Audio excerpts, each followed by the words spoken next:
What's going on, guys? Welcome back to the channel. Thank you very much for stopping in. Recently, I was browsing through some of the Facebook groups, the Q50, Q60 Facebook groups, and I don't remember which one specifically I was in, but someone posed the question related to what's the difference between driving a Q50, Q60 and a GTR.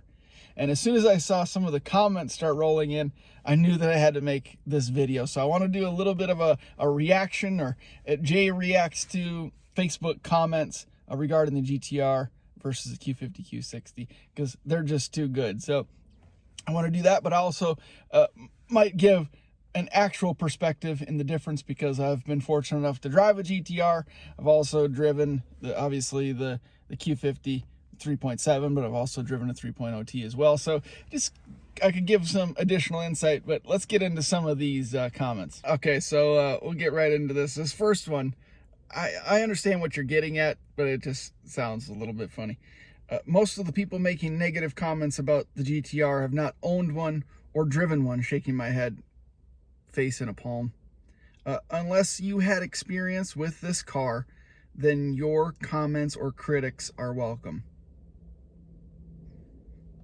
I think you meant, unless you had some experience with this car, then your comments or criticisms are not welcome. But we get what you're saying, and that's true. Probably true. Most of the people commenting probably haven't driven a GTR, but nonetheless, it's funny. All right, here's another. I'm covering up the names of these comments because I'm not sure if anyone wants to necessarily be involved in the video. So for the privacy of the folks making these comments, your names are blanked out, but comment nonetheless. Okay, so the next one. GTRs are shit, and they honestly are not comfy. I mean, they're not the most comfortable because they're a race car, essentially. All right, moving on. My homie got rid of his GTR and loves his Lexus GSF way more. Your homie's an idiot. I mean, for a daily driving situation, sure, he probably enjoys the Lexus a little bit more. If you're thinking about, working a long day at the office and driving home in traffic, the Lexus probably is more comfortable. All right. Our transmission actually works. Ooh, that's a burn there. What do you mean by actually works? It's like walking versus having a car. Interesting take. Good one. All right, this guy says it's about the same as comparing a tricycle to a crotch rocket. Stock versus stock, maybe. But everybody knows Q50 moves pretty well, All right. This guy says, night and day, LOL. A friend of mine has a GTR and I drove it not too long ago. Makes a Q50 feel like a Sentra. It makes sense. Here's another. I have both. Okay. If the Q transmission was a dual clutch transmission, it would really put it to the next level. Both fun AF to drive. The Q has more tech and is way sexier. That's up for debate. What do you consider way sexier? GTR is pretty damn sexy. All right, scrolling through some of these. Here's a good one. By comparison, the Q50 feels like a Target shopping cart. That's got to be one of the best ones yet. I mean, again, the Q50 moves pretty well, a couple bolt-ons and a tune, right? The thing moves good. We've seen that. We've seen the boost in motion, obviously. Been out killing the V8s. So we know the Q50 moves. Some of these are good. You guys are clever. Leave a comment down in the comment section below what you think the difference between driving a Q50, Q60 is compared to driving a GTR. I'm interested. I think we could get a bunch more in the comments. Oh my God. This is a good one. It's like AIDS or herpes. Both are shitty, but you got it. Oh my God. Tell us what you really think, buddy. All right, this one's too good, so we're gonna end on this one, and then we'll talk about what the actual difference is like in my experience. He says, it's like dating Haley Duff instead of Hillary. Nothing wrong with Haley. Solid. Well above average. But, I mean, that's too good. If you guys grew up in the late 90s, early 2000s, you know exactly what he's talking about. And I think that's probably the most accurate comparison. Solid. Well above average. Just not the same. All right, so here's my experience. I travel a lot for work, so I've been fortunate enough to drive a bunch of different rental cars. You've probably seen some of my rental car videos, rental car reviews. I don't even remember what the hell I was calling those videos. But anyway, I had the opportunity to drive a 2018 Q50 3.0T.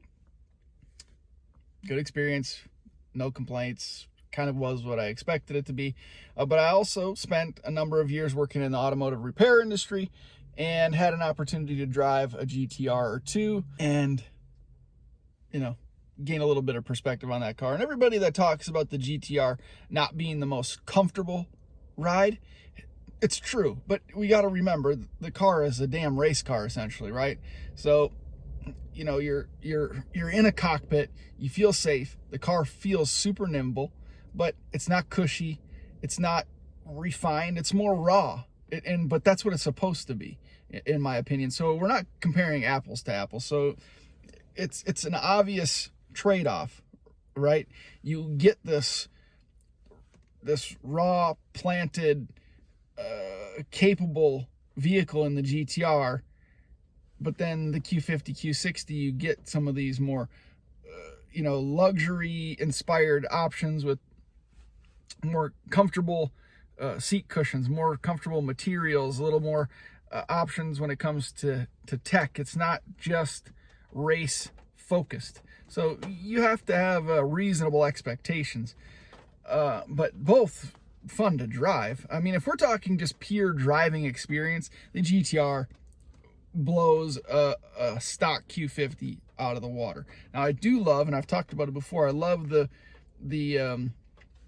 I love taking a vehicle and making it something that it wasn't supposed to be initially.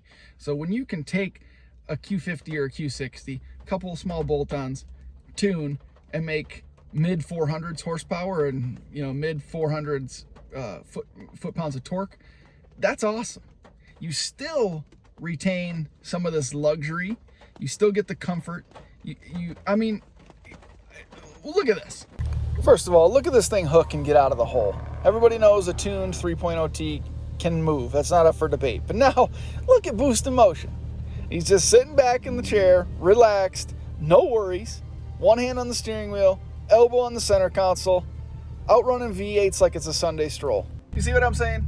It's like a combination of performance and luxury that's really, really hard to beat. And there is real beauty in that. The ability to sit back on a racetrack, mash the pedal to the floor, but still sit back and chill, pulling away from a Hemi, snapping necks and cashing checks. I mean, the car's not overly loud, it's not obnoxious, it's still comfortable. You have those creature comforts of the Q50, a luxury performance sedan.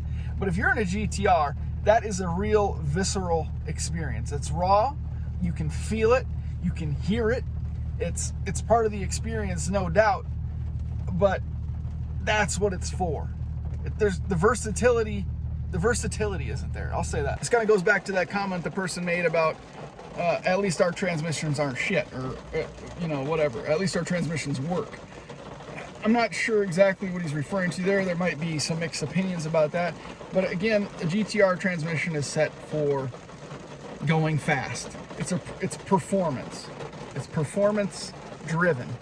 So in traffic, as a daily driver, it's not the most smooth, it's not the most practical, but that car loves to stretch its legs,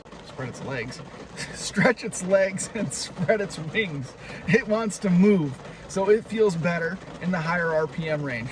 And it's just the name of the game. You're talking about a Q50, Q60 that's meant as a car meant for the masses to be driven on the highway and for people to not only enjoy, but use for practical purposes on a daily basis. The GTR is not that.